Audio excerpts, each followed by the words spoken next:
Hey, I'm Naya. Welcome back to the channel. So today I invited my friend Clement to the channel because he got 7th place at our regionals and he played IDS, but a different variant. I have not featured that yet on the channel. He was playing the Eldlich engine, so I figured why not invite him and let him explain to us why Eldlich, you know? So welcome to the channel. Thanks, glad to be here.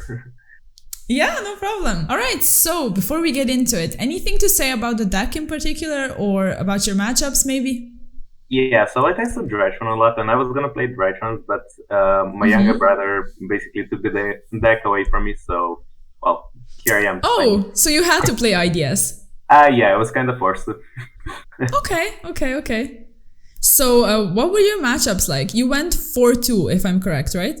Yeah, so round 1 I played against my good friend who was playing Brigade. Well, yeah, basically, my husband. Shout out to Emilio. Game 1, he got hand trapped, and well, I was able to outgrind him, and game 2 was pretty much the same, even though I think he got further, but it didn't matter in the end, because my engine was just able to, well, deal with his interruptions and set up my own. So, so round 2 was against Altergeist, and game 1, well, my engine was just able to outpace his, and game 2, I got well, he activated Secret Village of the Spellcasters, and I was struggling with it for a bit, but then I was able to get Floor on board, and then just Invocation or, well, So round 3 was it? When didn't you play against Salamangreat? Round 3? 3 was against Salad. Game 1, well, we were just grinding, and it showed that basically how this deck has a very good matchup against other control decks. It's superior for sure. Yeah, most of the time, because you can just get your engine online so easily with one card, and even though it's a bit slow, you can like help yourself with like the support engines, so you don't get outspaced, and you just sit on like, well, hand traps and stuff. True. And so game 2 was, well, he messed up with the Mirage Style lock, and he would be able to kill me, but, well, he wasn't able to. Was that when he went into transcode after? Yep, that was it. So he ended on a transcode, which, and several cards in hand, but I was still able to, because I was with that turn, but I was able to. Nice, that's good. I was able to outgrind him afterwards, and round 4 was against another Zubrigate player. Well, game 1, he went first. He set up quite well, but he forgot the Nervosaur trap that he revolted, and so that was probably the reason I was able to outgrind him. And game 2, well, we were just grinding a lot, and he went through double desires, and I missed him in like a few minutes before time, so he was just desperately trying to find a note. Yeah, but he wasn't able to, and he banished all of his monsters with desires, so he just lost. Oh, you had more life? No, he banished. I was able to kill him in the end, but he was just able to. He wasn't able to. He wasn't able to do anything because he was just sitting on back row. But yeah, I mean, without monsters, that's kind of hard. Yeah. Yeah. So round 5, I played against another Tribegate player who was also playing this deck, and I won game 1. He set up quite well game 2, so I just got killed turn 3, and game 3 I drew like a lower double invocation with no Alistars and 2 Eldritch traps, but. What did you draw? Two Eldritch traps? 2 invocations and double invocation and Golden Lord, so I just wasn't able. A Lord! Oh, that sucks. Yeah, so when he activated Desires and then used the Tribegate effects, I just knew I lost. So shout out to Alan, he's a fun guy. It was really fun playing it, and we were just joking around the whole match. And also my guest on the channel, so make sure to check out his build. He's an incredible player. Yeah, he is. So in round 6, I played against Pendulums, against the Endymion version. So, right, yeah. So game 1 he went first, but he kind of bricked, so he wasn't able to end on any interruptions. So I was just able to easily kill him. And game 2 he went first, set up way too much, like double jackal, I think, mighty master, and I was like probably like I was short of like one going second card. Yeah, when Pendulum sets up, it's scary. Yeah.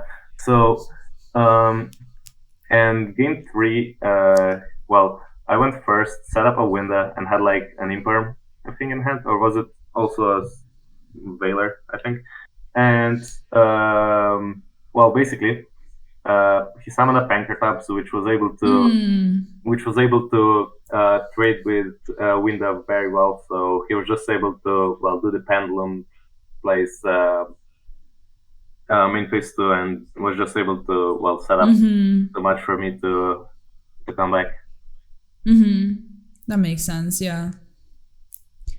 So, why did you decide to play the Eldlich part? Like, I'm genuinely curious. Did you feel like the Shadow engine wasn't like good enough or strong enough, or any particular reason? So my issue with Shadows is that you have to play a lot of breaks and stuff that you don't necessarily want to draw for like the insane Shadow Fusions Live and Schism. And so I just decided to play like a more consistent control deck that still utilizes the Invoked and the Dogmatika part, which are probably the best part of the deck. And the Eldlich engine is just able to outgrind other control decks, and against some random stuff, you just don't lose to like, I don't know, an order or like an anti-spell, which you would in the Shadow version. Because you're pretty much Lord just gets rid of any floodgate there is. He's good going second as well, yeah. And if maybe someone wants to run just Lord, that's also an option since he's a light, so you can just run him to make construct. If you don't want to run the entire Eldlich engine. Yeah, if you don't feel like breaking on the purple cards. Yeah. All right, so let's get into the deck profile. Let's start with the main deck. So for the main deck, I'm of course playing 3 Alistair and 3 Meltdown to search it, and double invocation. The ratio is pretty standard. It's been like this for a while. I'm not playing the terraforming though, because I feel like you don't want to see too much Alistair. Because the worst hands are like when you see like an Alistair and like 2 Meltdowns, like and the terraforming. Just that, yeah. So the best part of the deck, 3 Nadir Servants, Ecclesia, Floor, Max, and an honorary Dogmatika card, Shadow Schism. So those are just your extenders to like play through hand traps and set up Winda, which is a win condition on its own. And like they're all like big beaters, and like the worst part of the engine is a 3k beater that special summons itself. Like it's insane. Yeah. And the engine is so good. Like there is probably no reason to play the like invoked version anywhere without playing the Dogmatika as well. Yeah, for sure. They mash up together quite well. Yeah, they do. So like, this is it for the Dogmatika part. But you chose not to run punishment because of the lock? Yeah. So the lock hurts you a lot because you wanna follow up. You wanna normal summon Alistair and invocation fuse away again. And I just feel like you get locked way too much. And the other issue is that you don't want to see punishment going second, like because you're playing enough purple cards so that you sometimes struggle going second.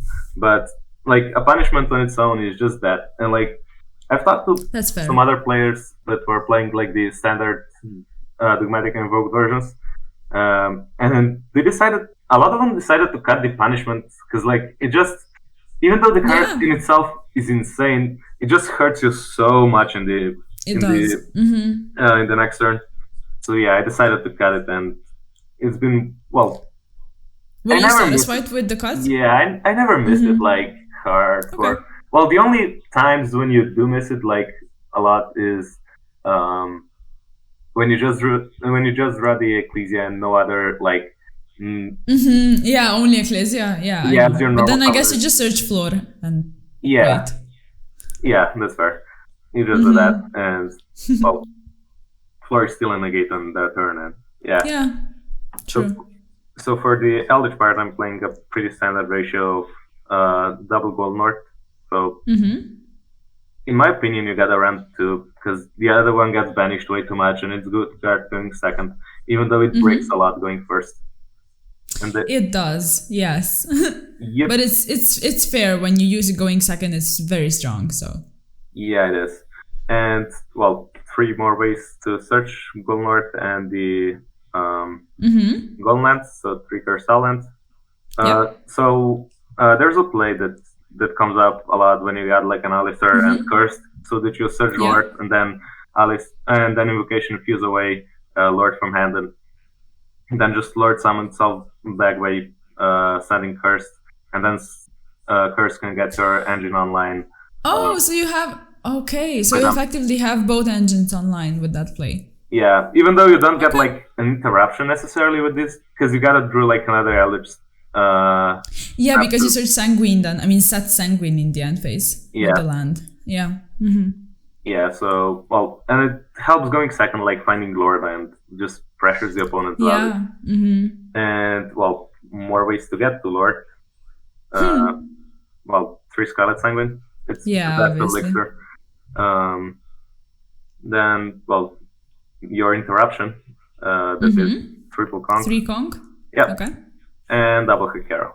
So, if there was like, so I was playing the deck for a long time with triple Hekaro, but then realized that it just not needed, and it just, well, if you get through like the 3rd Hekaro, you're probably losing anyway. So if it comes up that you need a 3rd one. So, yeah, and it's also very format dependent, I guess, because back when Eldlich was played, it was like heavily played, so you needed it for like the mirror match. In the mirror match, you would need like 5 Hekaros. You would want you ran out of them too quickly. Yeah, you do. Because like in the mirror match, like the Conquistadors weren't doing much, and the Hekaro was the better Yeah, it's true. And then for the generic stuff, we're playing triple Imperm. It just one of so that's the hand trap part right now. Yeah. So well, it's Imperm. Like it stops Tribe Gate, it stops like random shit. It can also like turn off floodgates on your turn, which is great. So well then 3 Ash. The card in itself is kind of weak, but it hits a lot of stuff, and when it's paired up with another hand trap or like a back row, it's quite nice. Yeah. Because it's usually able to like stop the advantage like from the desires and stuff. Yeah, I guess it's not that strong, but it's very applicable in every single situation. So yeah, it's quite versatile. And then I'm playing triple Veiler, because it's just it's 4th to 6th copy of Imperm. Well, it's Imperm, but worse most of the time. And you need it in like the Tri-Brigade meta. Yeah, you do. And it being a normal summonable hand trap comes up because you can, if you only have like a Maximus and a Veiler, you can normal summon the Veiler, link off for Almirage, Gardna, and then special summon Max. Yeah. We should also point out that we had the regionals in the previous ban list, but this version is applicable in every single ban list because nothing got hit, obviously. So I guess you could just, right now, in this point in time where we're in a different ban list, you could just use this deck profile from Clement as like an inspiration or as an example and just tailor the hand traps and the engines to your preference and your meta. But what I wanted to say was you can use this in every single ban list since it wasn't hit. So this is something to note. Harder than Dante. Yeah. He just dodged it. And for the one-off spells, I'm playing 1 Pot, 1 Mystic Mine, and 1 Callbite. Well, Callbite's Callbite. Yeah. It's insane versus pretty much every deck. And it's even good, like, even if they don't hand trap you, it's just basically a trap that you can set. And, Mystic Mine is just insane. Like, especially game 1, because no one expects it. And, like, Tri-Brigade, if they don't open exactly order, they don't have an out for it. Or unless they made that in Cosmic Certain Twisters. But yeah, some of them do. Yeah. And well, pot was just another consistency card. So I decided to cut the terraforming because I felt like I'm breaking on it way too much, like the multiple alisters and the meltdowns. So I just cut it for one pot, which actually came up quite a lot. And when I was like just banishing 6 and getting to like an AD or something. Yeah. Yeah, you don't really care about the extra deck if you build it so it plays with pot. Yeah. So, well, that was it. That's it for the main deck. Okay, let's go off to the, I guess, extra deck. So, well, the trusty token. Yeah. So, the extra deck. So, for the links, I'm playing one Almirage, Garden, one Invoked, and one Lina.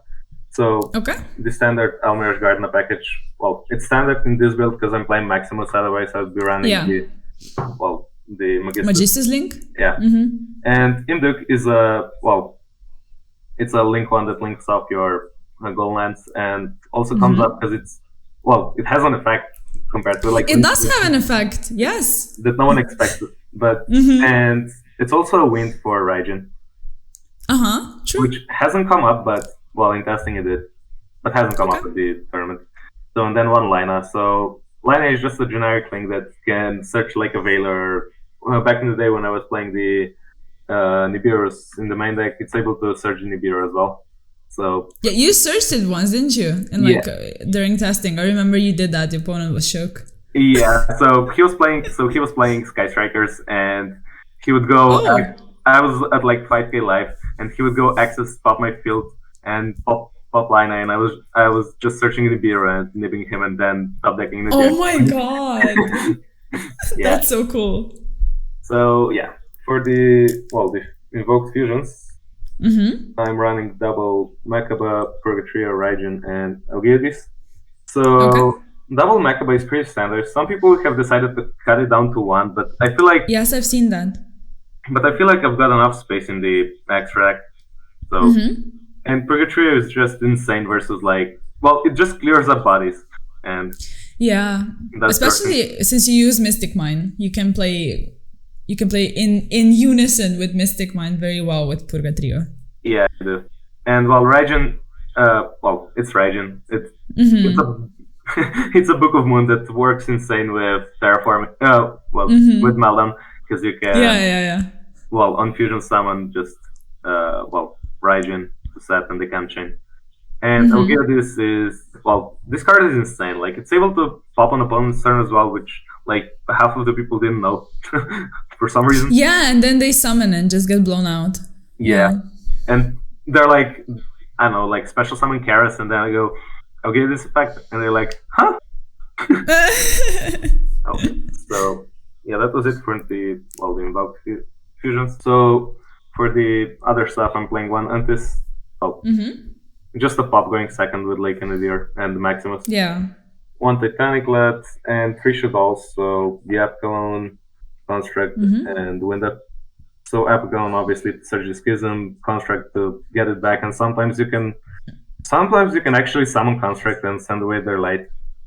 And, and then the Wing-Con that is Windup. The Wing-Con. Yep. Honestly, that's all for the extra, right?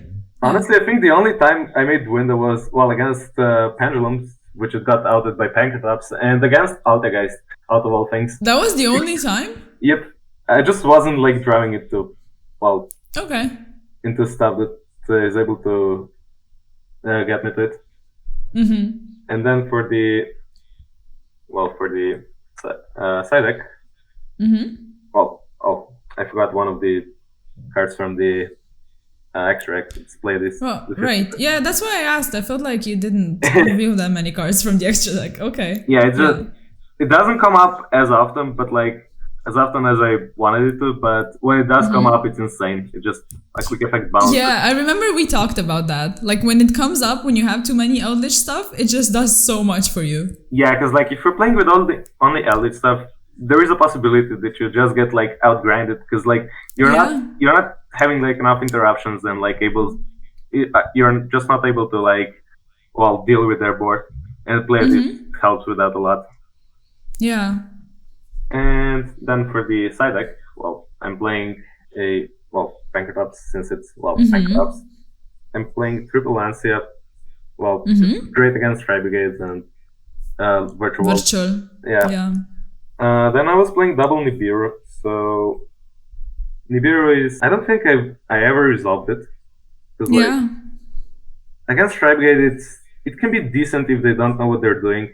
And against Virtuals, if they're pushing for a game or just not playing around it with Crystal Link, it can punish them. And against Rogue, it just shits on like it shits on Salmon Grade and stuff. Yeah. And then the two Kaijus. None of the outs is as simple as just dropping a Kaiju on their head. Yeah, true. And then for the back row hate, I was playing Triple Cosmic and a Duster. So Duster is Duster. It's just a blowout in back row matchups. And Cosmic is chainable and it doesn't have a cost to it. I mean, I was debating on playing it to Investors, but then I was like, my deck can just play through like back row and it doesn't struggle in back row matchups. So I'd rather just play Cosmic. And then for the last three cards, were the going first cards that were DDGs. They're just a turn skip. Compared to like Sanctum, they don't die to, I don't know, Ash, Chalice, Droplet. Okay. Did you draw them? Did you like get to use them? Honestly, I don't think I ever saw them. To be completely fair. Okay. Yeah. So overall, were you satisfied with your build, or would you consider moving to like a different variant, or maybe changing individual cards? I'm thinking about it. I would honestly switch a few cards in the extra deck, which weren't coming up enough, like a Pleiades. We'll see, but I'm thinking about like switching a few stuff in the extra, and then the side deck is always like event dependent, so that's true. Yeah, that's true. Yeah. Wow. Congrats again on your top. Any last words? Any maybe shout outs you want to give or anything like that? Any tips? So shout out to you, the Shadow Rabbit. Thank you for inviting me. And thank you. And also shout out to my team, the Armageddon, for testing with me, just hanging out, just being there when I need you guys. It's nice having you. Well, same to you. All right, so thank you again. You're always welcome on the channel. Congrats again. And as for you guys, if you learned anything, if you enjoyed the deck profile, make sure to give us a like and congrats him in the comment section. Also give me a sub, check out Twitch as always, and I'll see you in the next one. Peace.